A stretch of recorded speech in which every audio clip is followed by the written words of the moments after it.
Bonjour, cette vidéo présente un modèle classique utilisé pour modéliser un contact avec frottement.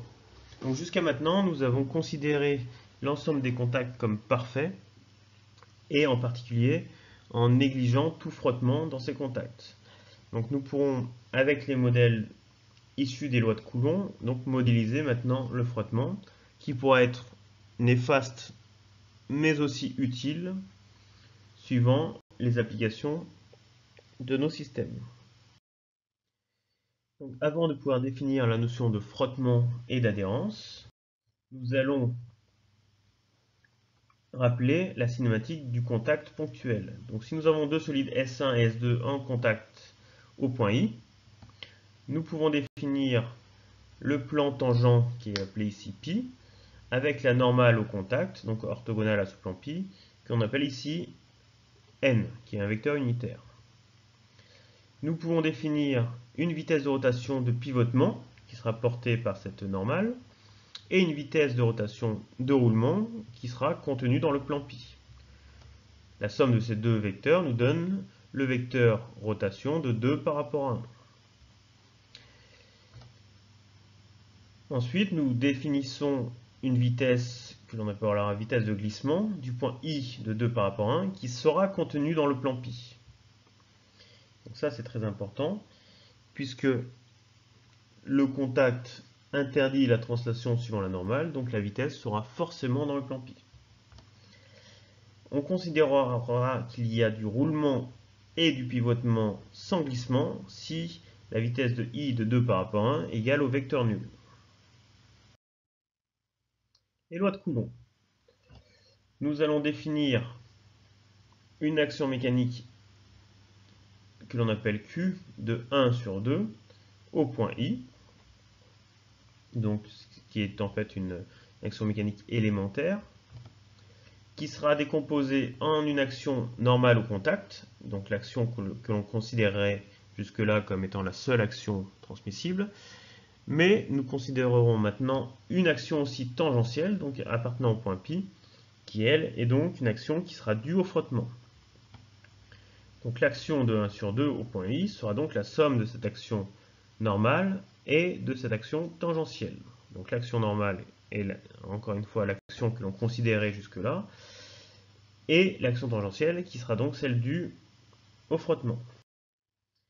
Alors, dans le cas du glissement, c'est-à-dire quand la vitesse de I de 2 par rapport à 1 est non nulle, on parlera donc dans ce cas-là de frottement, et la réaction tangentielle sera opposée à la vitesse de glissement, puisque le frottement s'oppose au déplacement, donc l'action tangentielle est de même direction que la vitesse de glissement et de sens opposé. On pourra ensuite définir un angle phi qui permettra d'orienter la réaction de 1 sur 2 par rapport à la normale, et nous voyons que la norme de l'effort tangentiel sera égale à la norme de l'effort normal fois la tangente de cet angle phi. Cet angle phi étant défini en fait par le coefficient de frottement f, donc avec f égale tangente phi. Donc cette loi-ci est très importante, c'est la première loi de Coulomb dans le cas du glissement. Donc la réaction tangentielle est strictement égale à la réaction normale fois le coefficient de frottement. Donc dans le cas d'un mouvement, nous sommes capables de définir l'effort résistant, donc l'effort dû au frottement, en fonction de l'effort normal et du coefficient de frottement. Ce coefficient de frottement dépend du couple de matériaux en contact.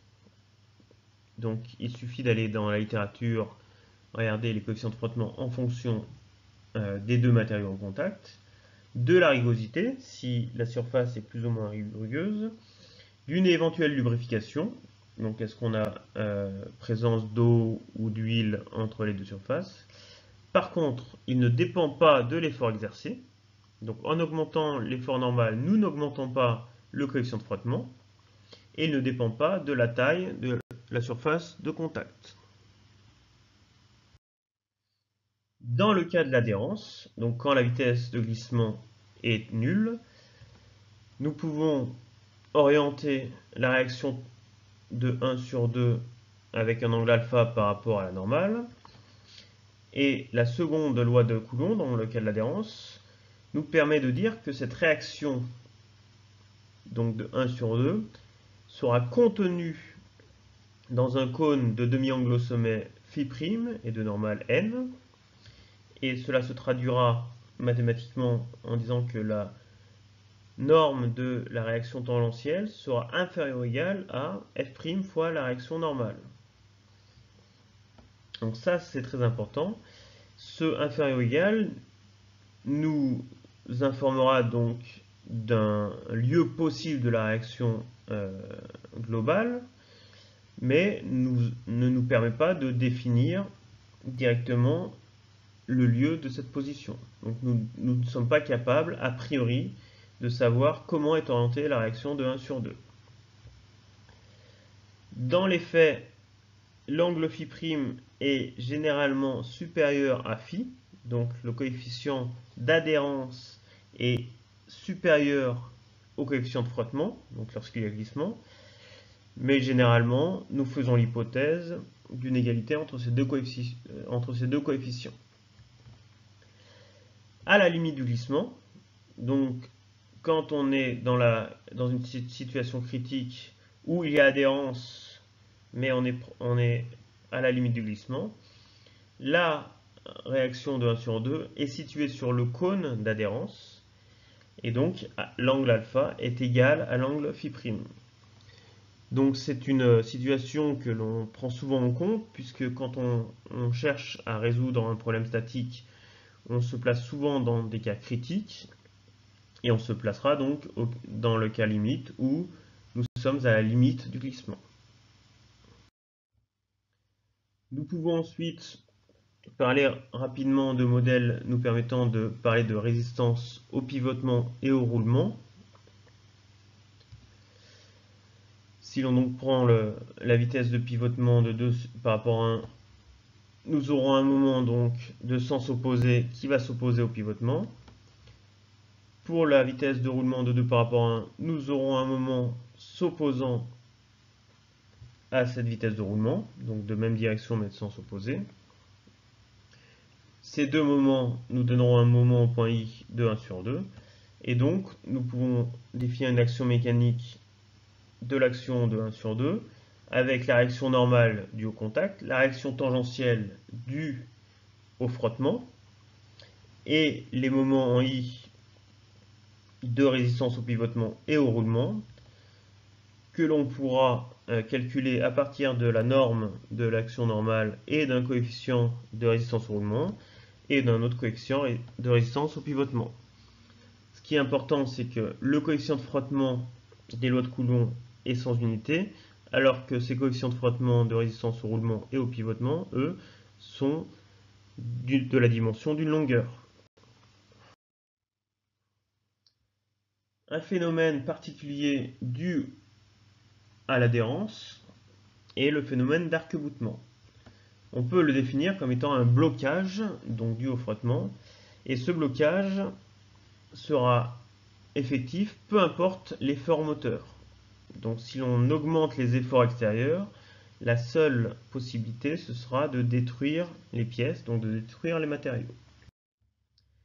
Un exemple classique d'arc-boutement est l'exemple du serre-joint, puisqu'entre 3 et 2, nous avons une liaison glissière. Donc on permet la translation de 3 par rapport à 2 suivant l'axe ici Y. Or, lorsqu'on vient serrer une pièce entre les deux mâchoires, cette translation est bloquée. Ce blocage est en fait dû à de l'arc-boutement. Dans les faits, au niveau donc, du guidage en translation, nous avons en fait un alésage qui est plus grand que l'arbre, ce qui permet en fait un léger rotulage de la pièce 3 par rapport à la pièce 2, et donc de venir uniquement en contact en deux points, en point B et en point A, si l'on considère le problème comme plan. Donc si on isole 3, 4, 5, 6, donc l'ensemble en translation normalement, nous remarquons que nous avons trois actions mécaniques, donc l'action mécanique en A et en B qui sont deux actions mécaniques donc dues à des contacts ponctuels, et l'action de la pièce 7 que l'on sert sur le mort 6. Si l'on considère que l'on a du frottement au point A et au point B, nous avons 4 inconnus statiques et une inconnue géométrique ici, qui est la distance entre le point d'application de l'effort de 7 sur 6 et le centre de notre liaison glissière.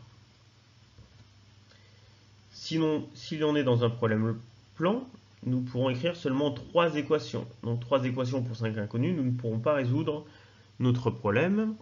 C'est pour cela qu'on se place à la limite du glissement, donc dans le cas critique, ce qui nous permettra de définir en fait la distance x minimale. Donc si l'on se place dans le cas critique, nous allons pouvoir donc tracer la normale au point A avec le coefficient de frottement, donc f qui va nous donner le demi-angle au sommet phi de notre cône d'adhérence. Pareil pour la normale en B et le coefficient de frottement, donc qui est le même puisque nous avons les mêmes matériaux en contact. J'ai tracé ici uniquement un côté du cône et le côté qui va donc supporter la direction de notre effort de 2 sur 3, puisque la pièce 3 aurait tendance, vu l'effort 7 sur 6, à se déplacer suivant moins y. Donc l'effort tangentiel au point A sera sur plus y, l'effort tangentiel au point B sera sur plus y lui aussi. Donc nous serons sur ce côté du cône-ci en A et ce côté du cône-ci en B.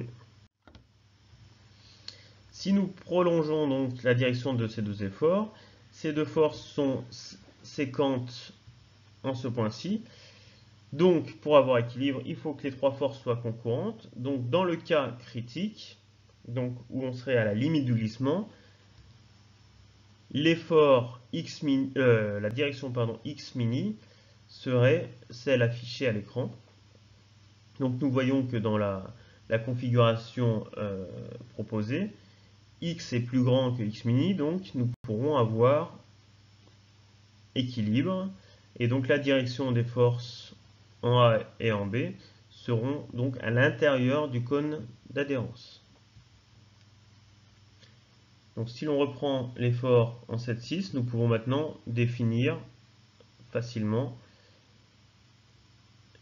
les normes des efforts en A et en B, en traçant donc notre triangle des forces. Voilà, c'est tout pour ces notions sur l'adhérence et le frottement.